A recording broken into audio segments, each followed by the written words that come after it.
قومی ایتھلیٹ ارشد ندیم کو gold medal پہنا دیا گیا۔ قومی ایتھلیٹ ارشد ندیم کو گولڈ میڈل دینے کی تقریب۔ ارشد ندیم کو گولڈ میڈل دینے کے بعد قومی ترانے کی دھن بجائی گئی، پرچم بلند کیا گیا۔ قومی ترانے کی دھن بجتے ہی ارشد ندیم کی آنکھیں نم ہو گئیں۔ قومی ایتھلیٹ ارشد ندیم نے جیولن فائنل میں گولڈ میڈل جیتا، 92.97 میٹر کی ریکارڈ تھرو کی۔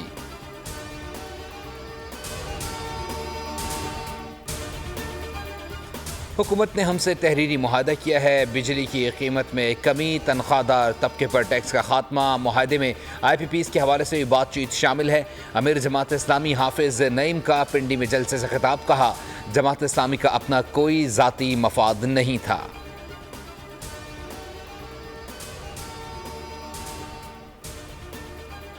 اور معافی مانگنے سے کوئی چھوٹا نہیں ہوتا، ملکی مفاد سیاسی مفاد سے اوپر ہونا چاہیے۔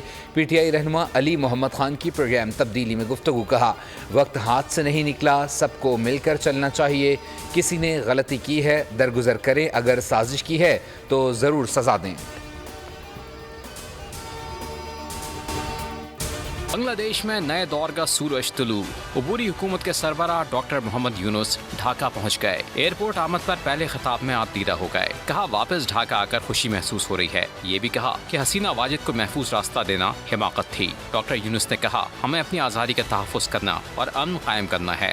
بھارت اپنی خارجہ پالیسی پر نظر ثانی کرے۔ سازش کے تحت بنگلہ دیش میں اقلیتوں پر حملے کیے گئے، اس سے بچنے کے لیے حکمت عملی بنانا ہوگی۔ ملک کو معاشی مشکلات سے نکالیں گے، متحد ہو کر ملک کو ترقی کی راہ پر گامزن کریں گے۔ ڈاکٹر محمد یونس اور کابینہ پاکستانی وقت کے مطابق آج شام 7 بجے حلف اٹھائیں گے۔ ادھر بنگلہ دیش میں زندگی معمول پر آنے لگی، تعلیمی ادارے، گارمنٹس فیکٹریاں دوبارہ کھل گئیں، جبکہ سڑکوں پر ٹریفک بھی دواں ہے۔ سبسکرائب کریں اور بیل دبائیں تاکہ کوئی خبر رہ نہ جائے۔